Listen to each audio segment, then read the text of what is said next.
because all these governments are just printing too much money. The inflation problem is worldwide. And it's because all these central banks made the same mistake. And unfortunately, they were pretty much following the Fed's lead. We're the issuer of the reserve currency. And so everybody else kind of, marches to the beat of our drum. And we had interest rates at 1% or 0. And so everybody else had to come down. In fact, some countries went negative because they wanted their rates to be lower than ours.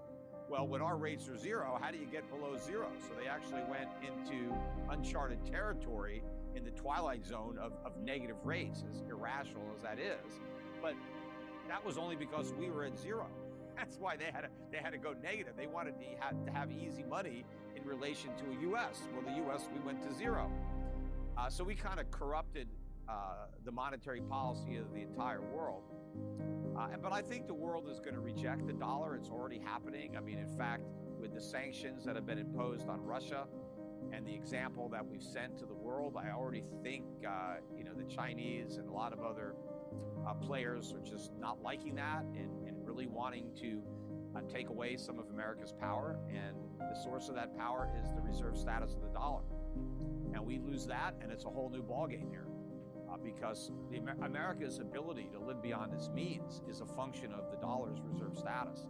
Because we can print dollars and use those dollars that we print to buy goods and services, mainly goods that we didn't produce.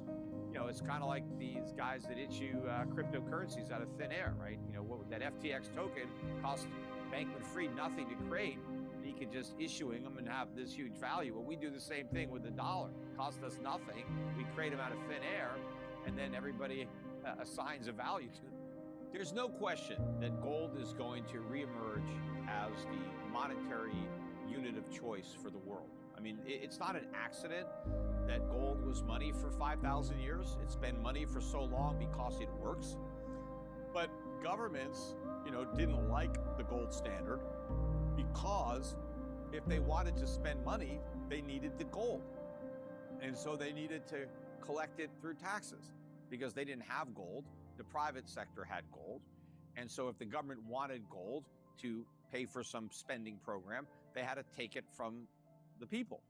Well, as much as the people like government programs, they also hate paying taxes. And so governments wanted a way to have their cake and eat it too. They wanted to give people government programs, but not give them the bill. Now, one way is like, well, we're going to tax the rich, right? Don't worry about it. We're going to give you all these good goodies, but the rich people are going to pay for it, right? Well, eventually, you've taxed the rich to the point that you can't tax them any higher, or and now you have just the middle class left, and there, they don't want to pay more taxes. So they just print money. We run these huge deficits, and we pay for government with inflation. And that's why we have so much inflation, because we have so much government that we didn't pay for through taxation. So we're paying for it through inflation, which means higher prices. So I think that the free market is going to reject the dollar and other currencies because they're a flawed form of money, because they are no longer a store of value. Right? They can still function as a means of exchange. You can still use them as a unit of account. But if they're not a good store of value, then they're not good as a medium of deferred payment. They're not good for lending and borrowing, because you really have no idea. If I loan you my dollars for 10 years, I mean, in a high inflation environment, I have no idea what those dollars might buy me in 10 years. They may buy me nothing.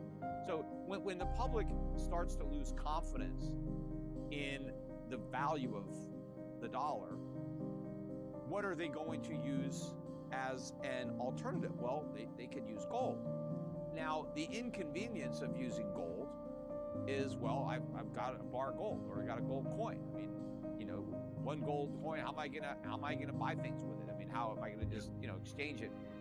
Now, of course, at one point we did do that. People had gold coins in their pockets, and they had bills in their pockets that were backed by gold. And if they wanted to buy something small, well, they paid in silver, or they paid in nickel, or they paid in copper, right? That's the penny.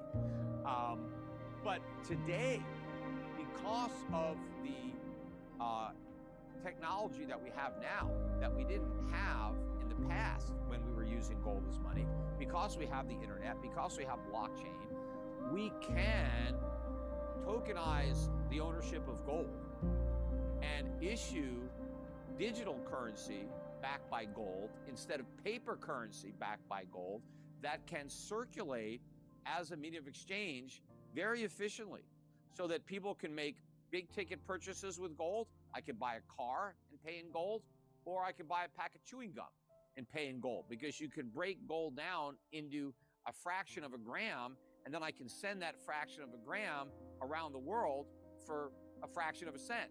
So it's like, the current technology, and that's the irony, because all these Bitcoin guys were like, oh, see, blockchain is the death of gold. No, it's going to lead to the rebirth of gold, because Bitcoin is what we don't need. Gold is what gives the digital currency its value, because gold actually is the store of value. But with blockchain, it's a better medium of exchange than it had been in the past, because it has all the attributes of Bitcoin, except better, because it's faster and cheaper to transact. But it's also a store of value, which Bitcoin can never be, because Bitcoin has no underlying value that can be stored. It worked for, hundreds of years with paper. You have trusted third parties that compete in a free market, and there will be certain tokens that will have a higher degree of trust and therefore will be more marketable than other tokens. And of course, companies can say our gold is audited. Here's our independent auditors.